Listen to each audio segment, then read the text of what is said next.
All right, you've been an educator for years. You've trained and successfully completed maybe a master's and got a leadership certificate, whatever. You are a new principal.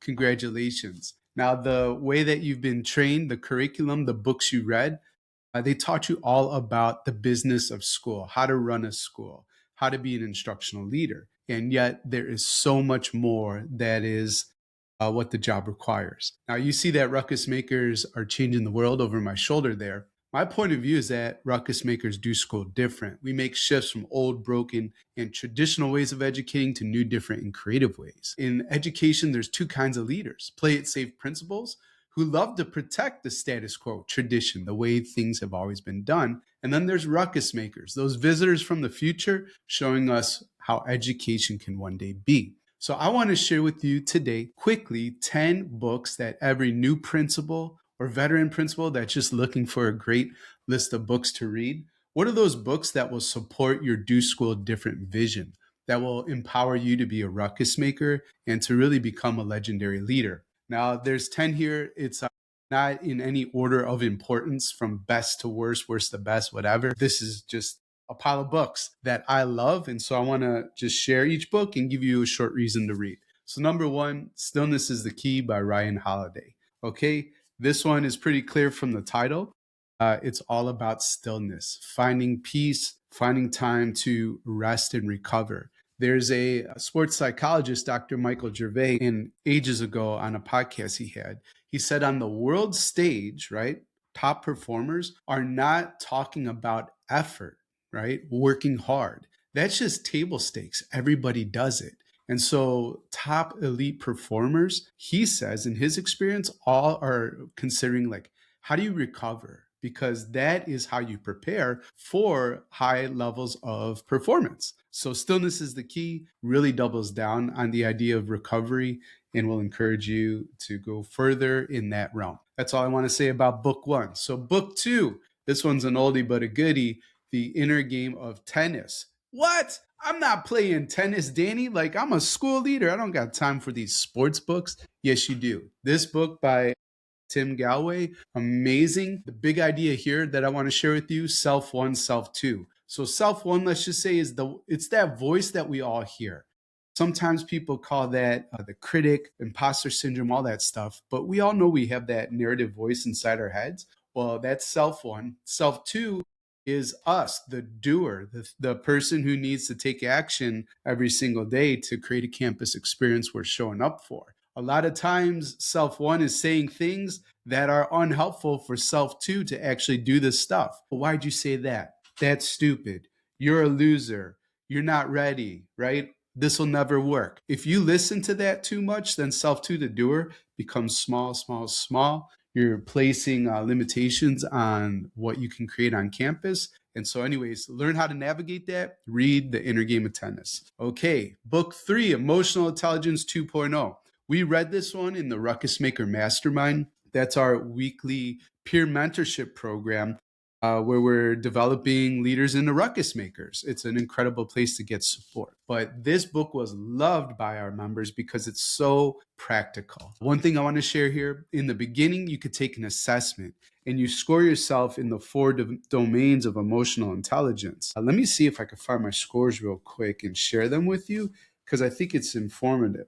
So when it comes to emotional intelligence, the authors break it down into self-awareness, self-management, social awareness, and relationship management. I took the assessment, and what I learned is that self-management was my lowest scoring area, followed by self-awareness. So my inner world, where it came to emotional intelligence, was weaker than my outer world, external, where I'm really good with relationships. So I'm great with other people, not so great with myself, is what I learned. So you get that assessment, you're like, oh, now what am I going to do?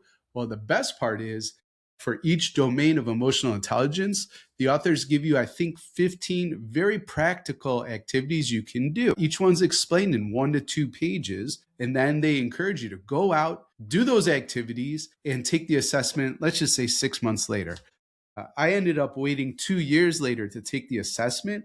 But I will tell you this, self-management, which was 67, raised 8 points to 75. Self-awareness, which was 69, raised 6 points to 75. My overall emotional intelligence went up 6 points from 72 to 78. And by the way, social awareness and relationship management, both of those increased as well. So pick this one up. That's book number 3, Emotional Intelligence 2.0. Book number 4. Whoa, The Art of Gathering. This one is amazing. They're all amazing. We read this one in the Mastermind as well. The big idea here is we are bringing people together all the time as school leaders. And I think we take it for granted that people just show up and then we put together, if we're honest, very average, mediocre experiences. So whether that's open house, coming back to school night, graduation, your staff meetings, all these things can be thought of way more deeply and engineered to be extremely more powerful by taking action in the idea of Priya Parker's book, The Art of Gathering. Get it. It's incredible. All right. Is this book number 5? Tiny Habits. Tiny Habits by B.J. Fogg. But what BJ Fogg says is that behavior is basically a function of motivation and ability, and there has to be like a prompt in there for people to understand when to take action. Often school leaders are wrong. They think that people aren't doing stuff, that they have some evil intentions and they're just trying to take you down, stab you in the back, or they're just not motivated to do it. That is usually not the case. So when you think it's a motivation thing, it often might be an ability piece where folks need their capacity built, need some development, some training around whatever it is you're asking them to do. Sometimes they just need the space to get it done, like the time to do it, which could fall into ability. And sometimes they just need that cue, the prompt that people like us do things like this at this time, right? And it's a fantastic model. Get the book. It's incredible. It'll really challenge you to think about all the things that you are requesting of your staff and whether it makes any, what kind of support that they need to be successful. It's usually not a thing about motivation. They usually do deeply care about the work. They just need some help around ability or that cue of when to do stuff. So, for example, if you ever have trouble with attendance, imagine that a school and teachers not taking attendance, that never happens. What is the cue? What's the prompt for all your teachers to take attendance every single day in class? Okay, that's all I want to say. I think that was book 5. I'm losing track. Book 6, The Infinite Game by Simon Sinek. This is fantastic too. That's contrasting an infinite with a finite game. And the big idea that I learned there is just really, you want to be a leader that is more abundant minded versus scarcity minded, right? Abundance versus scarcity. And the line that I remember from this book is that you don't have to lose in order for me to win, right? We could both win together. So there's not just one winner. And I think schools, let's be honest, need to learn this lesson. I know when I was running a highly selective school on the south side of Chicago, I don't know, there's 10 or 12 of these schools at the time. And we were all sort of quote unquote competing for the same high performing students. And the worst way this manifested is two ways, actually. One, we'd go to these fairs where we would talk to the kids, and then we'd all be competing for the best kids, so to speak. And we didn't share any resources or ideas of what was working in terms of attracting awesome kids to our campus. And at the end of the day, it's the students and their families that lost out there, right? Second, we didn't talk about the invisible rules to the game. And so let's say the top ranked school, which was Walter Payton High School at the time, let's say that the majority of students picked Walter Payton as their number 1 pick for highly selective enrollment schools. Well, if the student didn't qualify based on the different criteria, one of those being a special assessment that they took, if they didn't qualify based on the numbers, they were locked out and they couldn't go to one of the lesser high performing schools, so to speak. They went to actually a neighborhood school that performed even worse, right, than the selective enrollment schools. They got completely locked out of the system. It was stupid. But the reason that happened is because schools were competing. They didn't want to talk about the process. Okay, this is book number 7. A Beautiful Constraint tells the story of all sorts of organizations, businesses, creative people that use constraints to produce something better. The main lesson you're going to learn is in the title, right? Constraints are a beautiful thing. They produce high quality stuff. Let me give you just one example. And the example comes from Dr. Seuss, which many of us have read Green Eggs and Ham, right? What you don't know is the head of Random House bet the author, Dr. Seuss, $50 that he couldn't write a book using just 50 words. And Dr. Seuss responded with Green Eggs and Ham, which uses 49 words of one syllable and the word anywhere. It became his best-selling book ever, right? So that's an example of constraints being beautiful. Hey, I bet you $50, right, that you can't do this. Oh yeah, watch me become a bestseller. And so a lot of times, especially these days where schools have so many fewer resources, it's very easy to say, well, I wish I could, I wish I could. And we can't do that, right? Or no, that'll never work. Not that you ever hear that from a staff member either. The other reason to read A Beautiful Constraint, besides all the beautiful stories of individuals, organizations that have thrived even in challenging times, they give you something called the can-if map. But essentially, the can-if map gives you what they call 9 propelling questions. And the example I'll just give is like, what would need to be true for this amazing thing to happen, right? And so it gets you thinking, okay, well, we have constraints. So what would need to be true given those constraints to still achieve at a high level, because no is not an answer for us. So that's all I'll say about that one. Book number 8, Thinking in Bets by Annie Duke. Amazing. This is about decision making. Fantastic book. It talks about, like, just as Annie was a world-class poker player, how do we assign sort of probabilities? How do we assign bets to all the things that we think we want to accomplish, right? And so if you have multiple options, a clear example, I'm working with a principal named Scott. The district tells him, hey, these 2 teachers at this grade level, maybe it was 4th grade, the reading scores are bad. You need to move them both to a new grade level. And he was like, ooh, I don't know about this. It's really going to harm the culture. But what would most principals do when you have district telling you move the teachers? You move the teachers. You don't want to get fired. You don't want to, ruffle feathers and that kind of thing. But in his gut, Scott knew this was not the right move, but he had no data to prove it.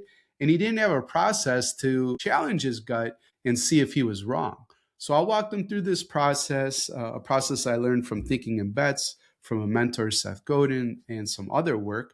But essentially, we looked at all the outcomes. Move both teachers, move none of the teachers, move one but not the other, right? And then we put some probabilities based on different variables that were important, not to me, but to Scott. So how this would impact culture, budget, because training might be involved and other resources that, were needed. How might this impact academic achievement? And I think there were 4 or 5 variables. So anyways, we weighted those, we put probabilities there, and believe it or not, what that taught us, right? The outcomes said, we believe actually the best move was to move neither teacher and give them great support. This is basically like saying, no, district, your idea is terrible, my idea is better, and here's why. Now, that's not how Scott communicated. He let him know. He sat down with his coach, me, and we walked through this decision-making protocol. But he had a rationale for why he didn't want to move any of the teachers. And they let him know, hey, we're not happy that you don't want to move the teachers. We don't like that you're saying no. But we also haven't seen anybody put this much depth into their decision-making. And so we actually want to see how this plays out. And if it goes well for you, great, right? And if it doesn't, then we'll have a different conversation. Well, Scott went for it. He didn't move either of the teachers. He gave them the training they needed. The culture wasn't harmed. It was actually elevated because of that trust he demonstrated.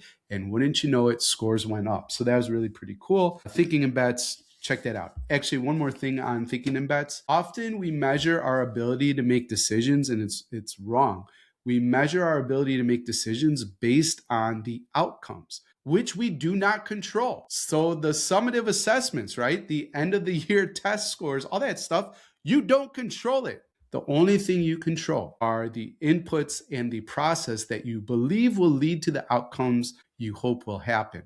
So we far overweight outcomes, which have nothing to do with our decision-making ability, and we undervalue our process for how do we think we're going to get to those outcomes. So if you've ever met an idiot who's done well in life, right, and seems to always win, That's not because they have a good process. They just somehow got lucky. And conversely, there's people who really think through and put together good processes, and sometimes you get a bad outcome. That's just unlucky. So check that book out. Okay, this is number 9, Radical Candor by Kim Scott. Fantastic book. This is all about communication and culture. So if you're trying to learn how to be more direct, but that your messages land and your culture's enriched and elevated, read this book, okay? She breaks it down. You can see a graph here. The one that matters the most, you want to be radically candid. That happens when you're direct, but people know that you really care about them. If you know, and there's different terminology for people that are direct, but you don't care, right? They're jerks. That's a nice way to say it for this video, but we have other words for them. If you're not direct and you don't care, that's something else. And then if you care very much, but you're not direct, right? I think they call that ruinous empathy. And I want to bring that one up because I think actually far too many educators fall into ruinous empathy. Hearts are gold, hearts are big, but they're not direct with people. And so stuff doesn't change. And ultimately, the organization is harmed. One more quick story with this book, Radical Candor. One of my mastermind coaches, Gene Park, he's amazing. I love him. Principal out in New Jersey. He uses that graph with his staff. He's taught the 4 different domains to his staff. They might have read the book. I don't remember. But after crucial conversations with his staff, he brings up the grid and he says, where did I land, right? Was it ruinous empathy? Another one's obnoxious aggression. That's when you are direct, but you don't care. Was it radically candid? And teachers have learned, staff has learned to give him feedback in real time. He does that for them as well. And it's helped everybody else learn to be way better at communication to improve the culture. That's book 9 out of 10. Here's book 10 out of 10. This one actually is my favorite. It's in my Hall of Fame of books, so to speak. You can see it's earmarked. It's written in so much, but Viktor Frankl's Man's Search for Meaning. So he was at Auschwitz. He survived. He tells his tale in this, and he talks about what it means to have that grit and perseverance. And the quote I think that I love from this book is, the gist is this. I don't have it verbatim, but basically Viktor says, you know, life is going to ask you what it means. It's going to ask all of us, like, what is the meaning of life? But how anybody else answers does not matter. The only answer that matters is how you answer it, and understanding that it's you who is asked. So it's really about radical ownership, right? And so really a fantastic book. You know, if he can make it through that kind of horrible experience, you as a school leader, no matter what you face and how hard it can be, and it can be very hard, you can get through it. And Man's Search for Meaning will show you how. So those are my 10 books. I hope you found this video helpful. And if you've read any of these or haven't, just let me know in the comments which ones you're excited about, or if you've read them, which book's great. Now, before I go, I'm very curious what my clone, Digital Danny, how he might answer this question about, hey, I'm a new principal and what books should I read? So let's see what he would suggest. And I'm just curious if they be any of the same books I just recommended, or if he is going to recommend some other books.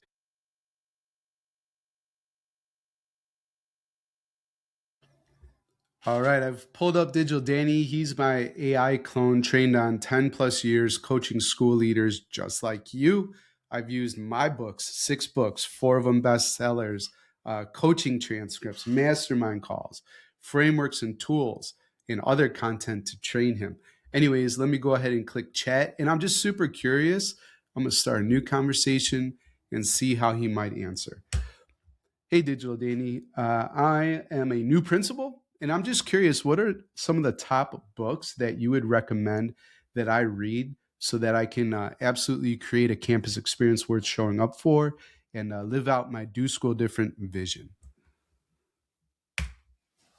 All right, what's he got for us?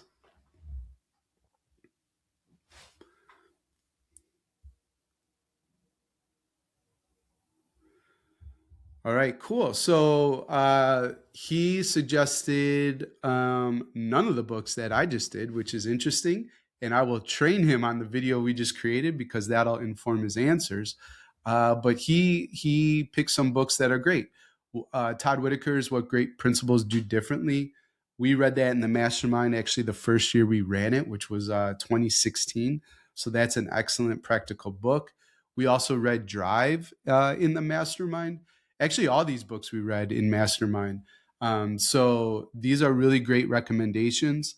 A lot of people know about Drive, but that's essentially where I got the point of view that your people really want to know the answer to two questions, which is, do they belong, and are they good at their job? And really, Dan Pink talks about that, motivation piece, and having agency and knowing that you're doing a good job is kind of what Drive's all about.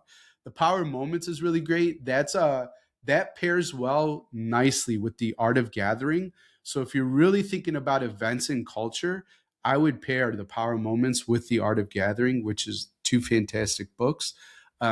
Example with Power Moments, like everybody celebrates right at the beginning of school, the end of school, graduation. Well, why not? Now we see people doing the 100th day of school and they dress up as if they're elderly, but there's no reason you couldn't, celebrate day number 37, right? You could also celebrate teachers by their 500th kid taught or their 1,000th kid taught. You would just have to track that, but that would be a really cool moment in that teacher's life. And then Digital Danny is also encouraging us to pick up my book, right? I guess I could say our book since he's my AI clone. But that one's called Build Leadership Momentum. Super practical on how to create your 90-day entry plan. So that's Digital Danny. Maybe I'll just ask one more question around books. So these are all great suggestions. I am specifically looking to get better at feedback. Do you have any books on that topic? No idea how I'll answer. He might say Crucial Conversations. He might say Thanks for the Feedback. I don't know, but let's find out.